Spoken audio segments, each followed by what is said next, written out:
मैं ये उम्मीद भी नहीं कर सकता कि आप लोग कोई भी पूरे देश में कोई ये हेडलाइन बना सके कि 62 लाख करोड़ का घोटाला, 62,000 करोड़ का घोटाला, उसमें कितने जीरो हैं, ये सब अब पूछा नहीं जा सकता। क्योंकि अगर आज आप ये चला दें या कल आप छाप दें तो कल या परसों तक या तो वो स्टोरी रहेगी या आप रहेंगे, या तो स्टोरी को हटा दिया जाएगा या आपको हटा दिया जाएगा। प्राइम मिनिस्टर ऑफिस हमने बहुत प्रधानमंत्री देखे, आपने देखे, लेकिन ये प्रधानमंत्री का जो कार्यालय है इसमें एक मायावी हिरन है, हिरन जोशी, हिरन जो भी आप, जो इस देश की पत्रकारिता का अपहरण करके ले जा चुका। सुना आजकल वो हिरन परेशानी में है, कोई और खरगोश, चीता, गीदड़ कोई आ जाएगा प्राइम मिनिस्टर ऑफिस, जो आपको पत्रकारिता नहीं करने देगा, 62,000 करोड़ के घोटाले के विषय में न छापने देगा न चलाने। कांग्रेस नेता पवन खेरा ने कहा है, वर्तमान एनडीए सरकार में 62,000 करोड़ रुपए का घोटाला हुआ, जो कि भाजपा के पूर्व मंत्री आरके सिंह भी कह रहे हैं। भागलपुर के पीरपैंती में 1 रुपये प्रति एकड़ की दर से 1,000 एकड़ जमीन अडानी को पावर प्रोजेक्ट के लिए दिया गया, जो कि सारे वैध मापदंडों को तोड़कर सिर्फ अडानी को फायदा पहुंचाने के लिए किया गया।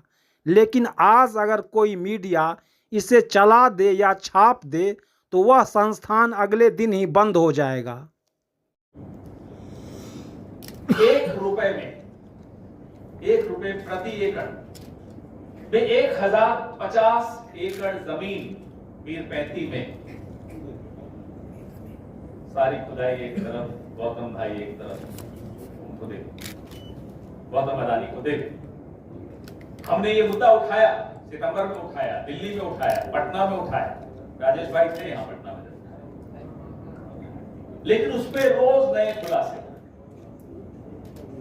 अब जो नई बात इसमें आई है वो ये है कि भारतीय जनता पार्टी के एक वरिष्ठ नेता, बिहार से ताल्लुक रखते हुए ऊर्जा मंत्री रहे हुए आरके सिंह नाम, आज भी बीजेपी में हैं, 10 साल तक नरेंद्र मोदी जी के कैबिनेट में मंत्री रहे और ऊर्जा का पद भी संभाला। वो कह रहे हैं कि 62,000 करोड़ का घोटाला।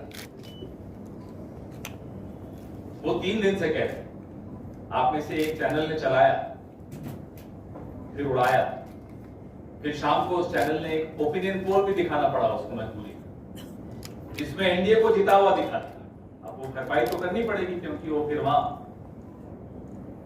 मायावी हिरण। तो जो पेड़ थे उसकी बात भी हमने की कि कितने लाख पेड़, आम के पेड़, अच्छे सागवान के पेड़, वो भी काटे। अब जब ये घोटाला रोज नई परतें खुल रही हैं अडानी के इस प्रोजेक्ट में, तो ये भी पता चला आरके सिंह के द्वारा कि ये 25 साल के लिए प्रोजेक्ट चलेगा और हर साल गौतम अडानी 25,000 करोड़ कमाएगा। 25 साल ये प्रोजेक्ट चलेगा, गौतम अडानी चलाएगा और हर साल 25,000 करोड़ कमाएगा। अब कैलकुलेशन आप कर लीजिए, ये 62,000 करोड़ से कहीं ज्यादा कमाएगा। मैंने कैलकुलेट भी नहीं किया, क्योंकि मेरे मोबाइल पे वो कैलकुलेटर में फिर आता ही नहीं है इतने ज्यादा। तो अब आपके पास कोई एडवांस कैलकुलेटर हो तो करके देखिए। अब ये एक शक्ति नाम की नीति है भारत सरकार। इस प्रोजेक्ट को गौतम अडानी को दिलवाने के लिए शक्ति नीति में बदलाव किया गया। बदलाव सीधा प्रधानमंत्री के स्तर पर, ये भी मैं आगे आपके सामने खुलासा करूंगा। नंबर 2, हम लोग जब सरकार में थे, यूपीए जब सरकार में थी, मुझे याद है जयराम रमेश एनवायरमेंट मिनिस्टर थे, पर्यावरण देखते थे, और अप्रूवल इतना कठिन कर दिया था ताकि इस देश की जो धरोहर है, जंगल है, जमीन है, जल है, उसको थोड़ा बचाया जा सके। प्रधानमंत्री नरेंद्र मोदी ने इस परियोजना के लिए, गौतम अदानी के लिए, बिहार के लिए नहीं, इस परियोजना में गौतम अदानी का लाभ कैसे हो, उसके लिए पर्यावरण के जो मानक हैं, जो पैरामीटर्स हैं, जो नियम हैं, उसमें भी परिवर्तन कर दिया।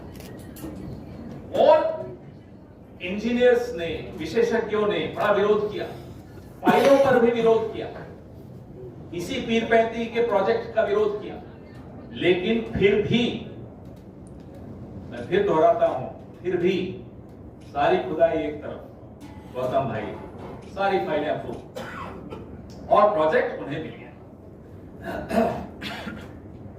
जो प्रदेश के मुख्यमंत्री की स्थिति इन लोगों ने बना के रखी है वो सबके सामने है, मुझसे ज्यादा आप लोग जानते हैं, आप रोज देखते हैं।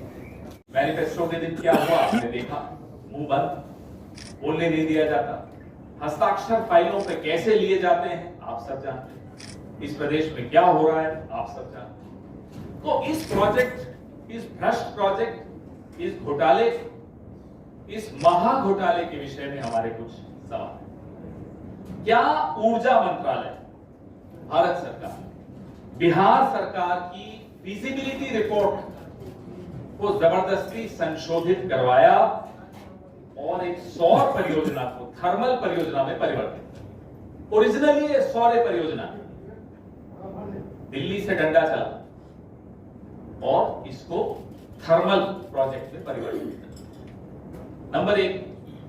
नंबर 2, क्या इस बदलाव से बिहार के रिन्यूएबल परचेज ऑब्लिगेशन यानी कि आरपीओ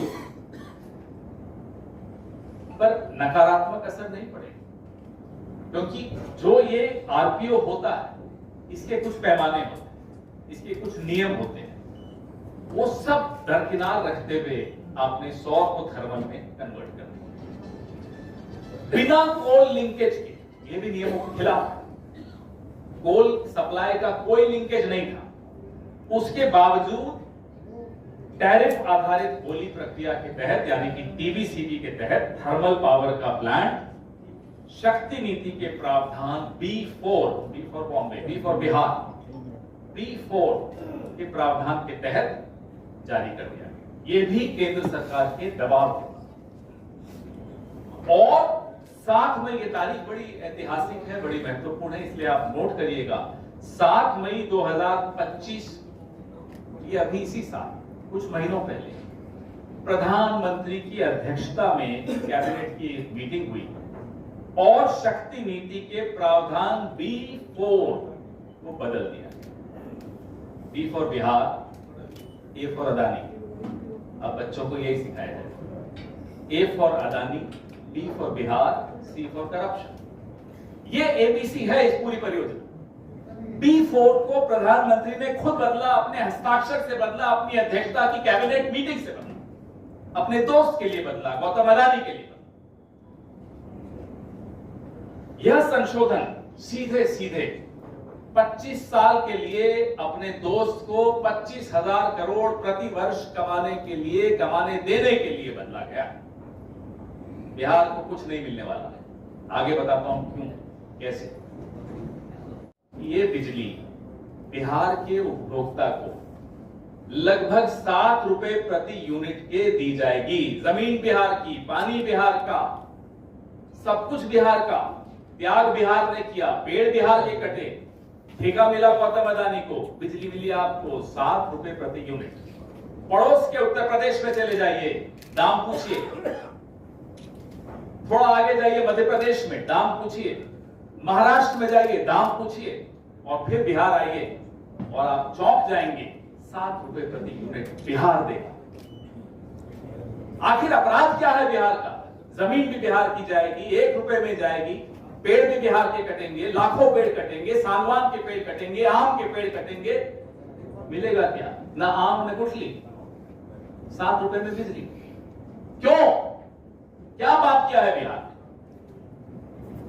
हम यह भी जानना चाहते हैं कि बिना कोल लिंकेज के अंतिम रूप दिए टेंडर जारी कर देना क्या किसी नियम का उल्लंघन नहीं? बिहार सरकार द्वारा कोल लिंकेज के अनुरोध को महीनों तक केंद्र सरकार ने नजरअंदाज किया क्योंकि नीयत में खोट थी। और एक और चौंका देने वाली मैं आपको बात बता, पिछले बजट में, केंद्रीय बजट में यह घोषणा की कि पीरपैंती बिहार में एक बिजली की परियोजना के लिए 21,500 करोड़ आवंटित कर दिए। आपने कभी सुना कि 21,500 करोड़ किसी निजी प्रोजेक्ट के लिए लागू किए गए, आवंटित कर दिए गए? बजट में यह प्रावधान क्यों किया गया था? जब देना अदानी को था, सरकार को नहीं देना था। जब सरकारी प्रोजेक्ट ही नहीं है तो केंद्र सरकार के बजट में 21,500 करोड़ इसके लिए आवंटित क्यों किया गया? और आज उस खर्चे को आप किस हेड में दिखा रहे हो, किस मद में दिखा रहे हो? आपके अकाउंट बुक में आप क्या दिखा रहे हो? क्या गौतम अदानी के प्रोजेक्ट में सरकार ने 21,500 करोड़ खर्च कर दिए? कोई जवाब नहीं, सन्नाटा हो गया। के इंजीनियरों ने भी बीईआरसी में एक समीक्षा के लिए एक अर्जी लगाई। इंजीनियर्स बड़ी मजबूत लॉबी होती है। अचानक वो अर्जी वापस हो गई। बताइए किसका दबाव था? केंद्र सरकार का दबाव था?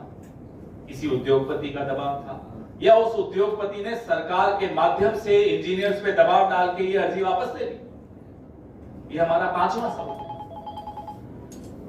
55 एमजीडी गंगा जल की स्वीकृति के बिना, एक तो मैंने आपको बताया कोल लिंकेज नहीं था, अब मैं आपको दूसरी बात बता रहा हूं कि 55 एमजीडी पानी गंगा उसकी स्वीकृति नहीं हुई, उसकी इंतजार भी नहीं करनी पड़ी। थर्मल प्रोजेक्ट का टेंडर जारी हुआ।